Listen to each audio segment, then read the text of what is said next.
date is Thursday, July 8th. The year is 2021. And I had a conversation yesterday with a friend of mine, and she made a comment that I've heard before that just irritates the fuck out of me. She made the comment that how can I say this? The white people are more receptive or approving of black gay men. What we were discussing was race in America and how black men tend to have it rough here in the United States because of racism. We all know it exists. You know, let's not drink the Kool-Aid and say it don't exist. We all know racism exists here in this country. But she made this comment to say, well, white folks give black gay men a pass. And I'm thinking, what fantasy world are you living in? I'm a black gay man, and I haven't been given no pass because I'm gay and black. White people don't see, oh, well, Walter's just a gay guy. He's not like the rest of those black folks. You know, he's special. No, dear. They say, Walter is another nigga, just like the rest of the niggas. That's how they view me. And what I mean by that is the same type of racial disparities or racial inequalities that straight black men go through, gay black men go through it too. What makes you think that they're going to accept us or be more approving? I don't get this foolishness. Please keep in mind, I've told you all the stories about me renovating homes in Atlanta and the hell I went through dealing with white real estate agents and white buyers and white this and white that, put us through hell, and living in Buckhead and having white. And they knew white neighbors get on my nerves. Them white folks knew me and Earl were gay. They didn't come over there and say, oh, we're so happy to have a black gay couple here in the neighborhood. Let's sit down and have some coffee. That did not happen. They knew I was gay. In fact, they couldn't stand our asses. I'm just thinking, where do y'all get this false narrative, this fake bullshit that white folks approve of black gay men or women? That is straight up fucking bullshit. That's a lie straight out of hell. And it's just astonishing that people think this, because I've heard this so many times. And I'm thinking, what in the world? Well, first off, white people who have and I'm not saying all white people are racist. We know they're not. But not all of them. I can't figure that out on your own. But anyway, excuse me, I'm so sorry. I apologize for that early this morning. Over here belching, drinking this coffee. But what I was about to say was, white people are not giving black, gay, or lesbian men and women a pass. We are still black folks first. They see us, they look at the color of our skin. They don't see sexuality. They don't care. You know, I've had some run-ins with some very racist white people. The woman came over there, you gonna cut your grass? That woman knew I was gay because she had already heard. She knew. She didn't care.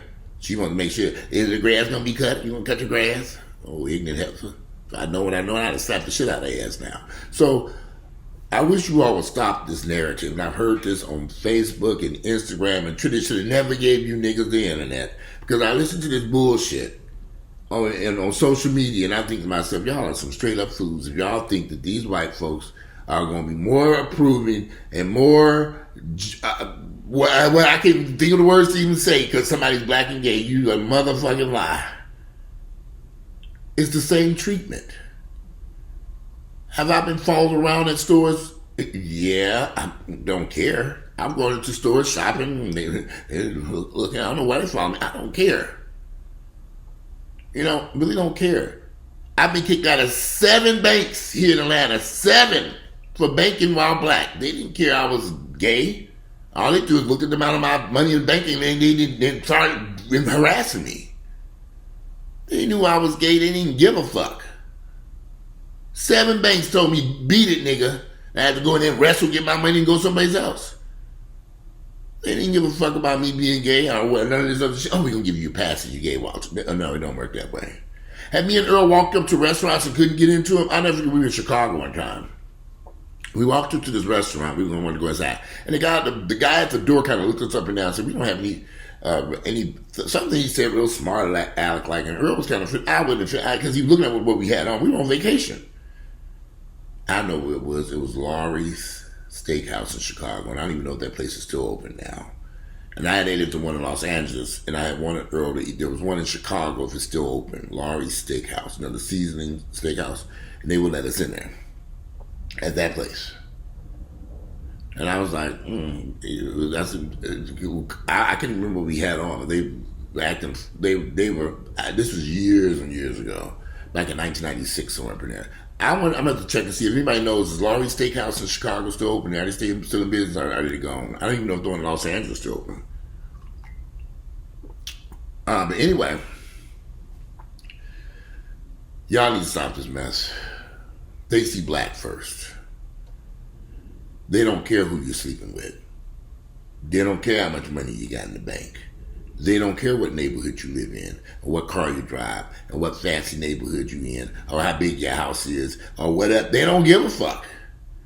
All they see is a nigga, those who are racist. They don't care. And then they really have a problem when you have more material items than they do, a nicer house, nicer car, nicer whatever. They don't like that. They don't like it. So I keep looking around trying to figure out where are all these loving white folks just so happy because they see a black gay man. Where they at? I ain't never met them. I've never met them. I've never ever met them. In fact, dealing with white gay guys is a headache and a half. They are something else. I don't want to be bothered with them either. I deal with them, but I see them come to my house and sit on this couch and watching TV and sit over here having a cup of coffee at home. Ain't never happened, honey. And I've been in Atlanta for 30-something years, honey. I am not a racist. I love everybody. Anybody's welcome to come in this house and sit on this couch and enjoy a delicious cup of coffee. I got some new coffee in there. It's delicious. If they want to come in here. People gravitate to who they want to be around. Birds of a feather flock together.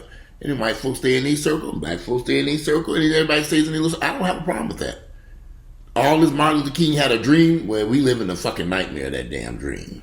Because it ain't working out too well for us. Like I said, this false narrative, and I've heard this over and over and over, y'all need to stop this shit. That white people are willing to give black gays more opportunities, it's just ridiculous. It's ridiculous. At one point, when I was renovating houses, I decided, well, maybe I can do, I can pick up a little side work for my workers by going to other homeowners doing renovation work. I had all the permits and everything to do so. I went to a couple of white folks' houses. They looked around and wrote up all this stuff. I never heard from white folks. But I see they started work on it and chose a contractor who charged way more than what I was charging. And I was like, wow, they chose that company, but my bid was substantially lower than that. They didn't go with this black gay nigga. They said, oh no, they weren't having that. They were not having that nonsense. So my bid was more competitive and lower because I already knew the other folks had bid and I was doing more work. They didn't care. They went with Whitey, not the black gay nigga sitting there. So just stop this bullshit, y'all. Stop thinking that white people, this is a gay agenda, the black gay trying to effeminate, all this. It's just total, utter ridiculousness. It's ridiculous. And I have enough black gay friends to know the hell they go through on these jobs. And for these corporate 500, whatever they call this damn shit, they go through hell on these jobs, whether it's Georgia Pacific or Coca-Cola or Georgia Power, they go through sheer hell. I've talked to enough of them to know this. And they're gay guys. And they're smart. They're intelligent. They're engineers. They have PhDs. They're lawyers. I have another friend who has a law firm. And every time white folks walk through his door and see his black face and black recession and see they're black and see he black, they walk right back out. They walk right back out the door.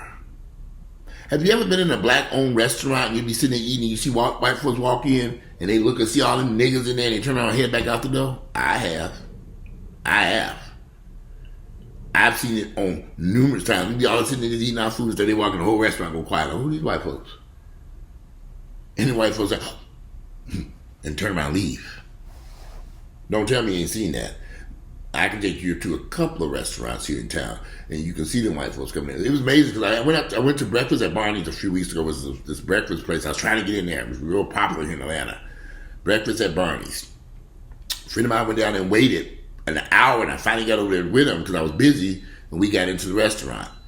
As we were in the restaurant, I noticed out of all these black folks in there was a white family sitting on the patio. Which is kind of strange. You got this black restaurant, downtown Atlanta, all these black. Atlanta is a racially mixed city. You have blacks, but then there was one white family there. And as I was trying to listen to them, they were foreigners. They were speaking some other language. It wasn't Spanish. They were talking. It could have been. I don't know, but they were not from Atlanta, Georgia. I can assure you that they were tourists. And somebody said, "Oh yeah, go to breakfast at Barney's." They went over there. They said, "Oh." And here's the crazy part. The way they were looking around, the little kids were looking around, it's all them black folks. But I love breakfast at Barney's. Check it out if you ever come to Atlanta. It's a great restaurant. The food is good. It's kind of a long wait. I mean, the wait time is crazy. It's insane. But if you can get in there, give it a try. I love that place. I've only been there once. I'm trying to go back again. Because I didn't get a chance to really eat. We were kind of rushing. And they were packed, and there was just a lot of shit going on that day. But, y'all, please, I'm begging y'all to stop this nonsense. The same problems my heterosexual counterparts, black men, receive the same hatred and issues they have as a black gay man. We encounter the same thing. And Earl and I have had this discussion on several occasions. Earl's a licensed real estate agent, and he worked at a couple of real estate companies here in town, and they treated him like dog crap in there. He had to leave. That's what he does. He's still a real estate agent, but he doesn't work. He was working at a couple of white agencies. He's now with a black broker now. He's been with her for years. He went to a couple of these white offices thinking they're going to be like, "Come on in, Mr. Banks. We're so happy to see you. Sit down. We got some houses." Oh, yeah, we got none of that, honey. He gave him the cold shoulder, like, "Oh, what are you doing here?" And in some of those instances, Earl was the only black person with those particular real estate offices. We didn't know until he got in there. He said, "Ain't no black folks here." I said, "None, not one, not at this office." And then we found out why. The cold shoulder. Coffee delicious and nice and hot. But anyway, that's what I wanted. That's what was on my mind. And I wish people would stop making that false claim, because it's so false that it could be the furthest thing from the truth. And I wish people would stop that. So anyway, that's all I wanted to talk about. Today is Thursday, July 8th. The year is 2021.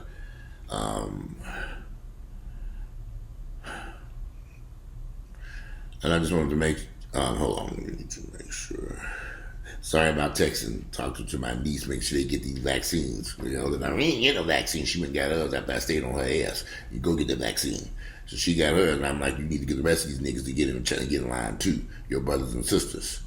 See, I'm too old. I don't have no kids, but I care about these folks, and I want to make sure they don't get sick. They got kids to take care of, and I am too old to be taking care of some motherfucking kids while you laid up in the hospital. Everybody get that fucking vaccine, and I mean fucking business.